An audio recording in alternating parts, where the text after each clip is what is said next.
welcome to the Book Show on Diversity Television. I'm Ava Collopy, a writer of fiction, nonfiction, and poetry. My work primarily focuses on the lived experience of social issues.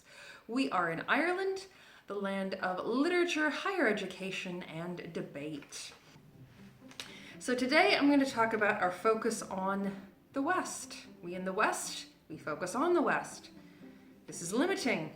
So we have a habit of focusing on Western Europe and the sort of former British Commonwealth countries such as the United States, Canada, and Australia. We hardly even focus on South Africa or Nigeria, which are English-speaking countries that were colonized by the British, or primarily by the British. When I was an English language teacher just recently for 2.5 years teaching English to adult speakers of other languages, I was forever trying to find my students materials on the other English-speaking countries.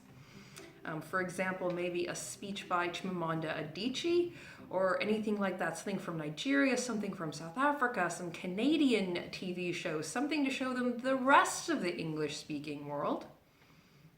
English language course books usually focus on England and the United States to the exclusion of the rest of the English-speaking world, in spite of the fact that many of my students were very interested in going to Canada, a pretty safe, friendly, and very successful country. And I have been there, and they are very nice. It was a very nice time.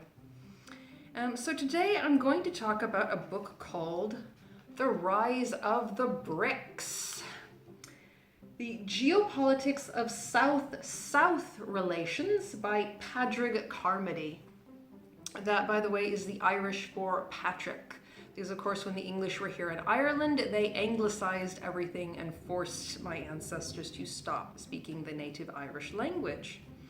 So even my name, Collopy, was originally Nihopa for girls and Oculpa for boys. So that is the original form of that name. So the BRICS are Brazil, Russia, India, China, and South Africa, and it talks about the geopolitics and the economies and the relations between these countries throughout that huge region known as Sub-Saharan Africa. The book is a very kind of quick and handy way to start educating ourselves on the rest of the world, because geographically, more of the world is non-Western than is Western, which is very important to remember and to not be too egocentric and not end up being painfully ignorant of the rest of the world. So it's only about 140 pages. As you see, it's not a terribly long book, and it's a great way to just get yourself introduced to this. So I'll read you the description of the book from the back cover because it's a good way to introduce it, and then I will give you an example by reading a short excerpt. So a little over a decade ago, Africa was being spoken of in the media as the lost or hopeless continent. Now it has some of the fastest growing economies in the world, largely because of the impacts of the BRICS: Brazil, Russia, India, China, and South Africa.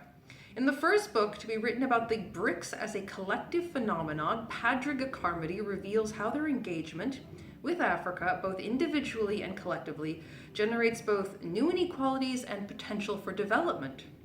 Crucially, Carmody shows how the emergence of these economies has begun to alter the very nature of globalization, which is no longer purely a Western-led project. This is a path-breaking examination of Africa's changing role in the world.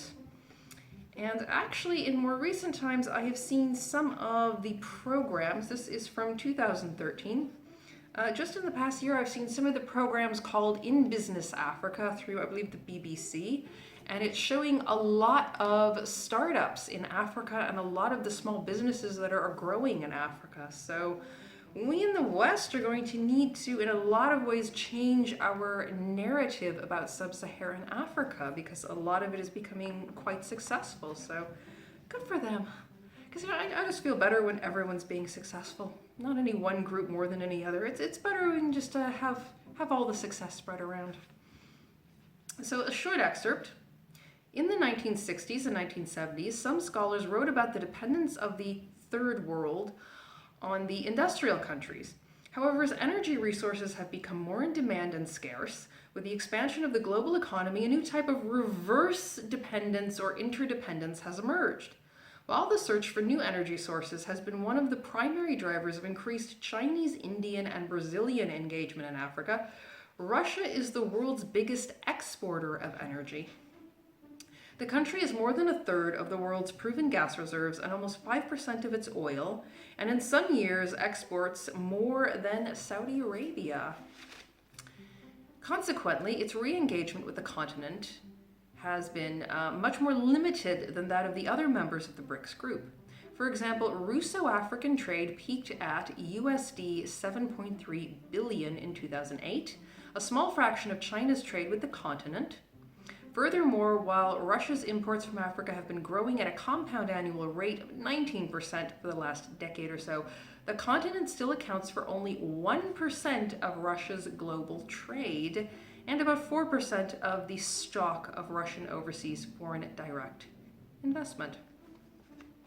So it might sound a bit dense, or it might not, depending on what your background is and what you normally read. Like I said, it's 140 pages. It's a good introduction to the subject of looking into the non-Western part of the world and the dynamics of that.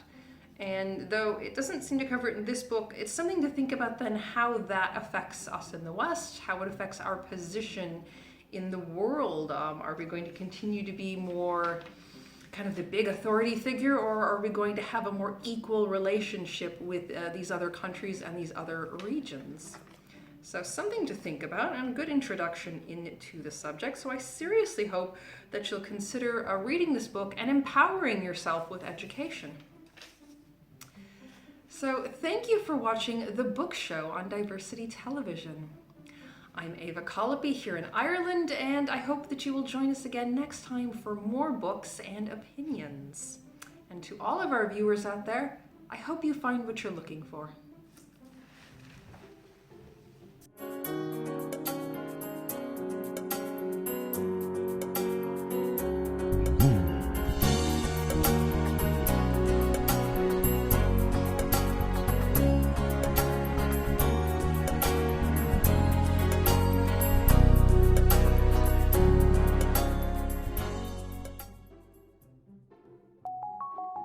Disinformation is spreading alongside the new coronavirus. To counter this, it is important to share information that comes from reliable sources, such as health authorities and the World Health Organization. During the COVID-19 outbreak, only trust official information sources and credible media outlets. Do not share unverified information. This is a message from UNESCO.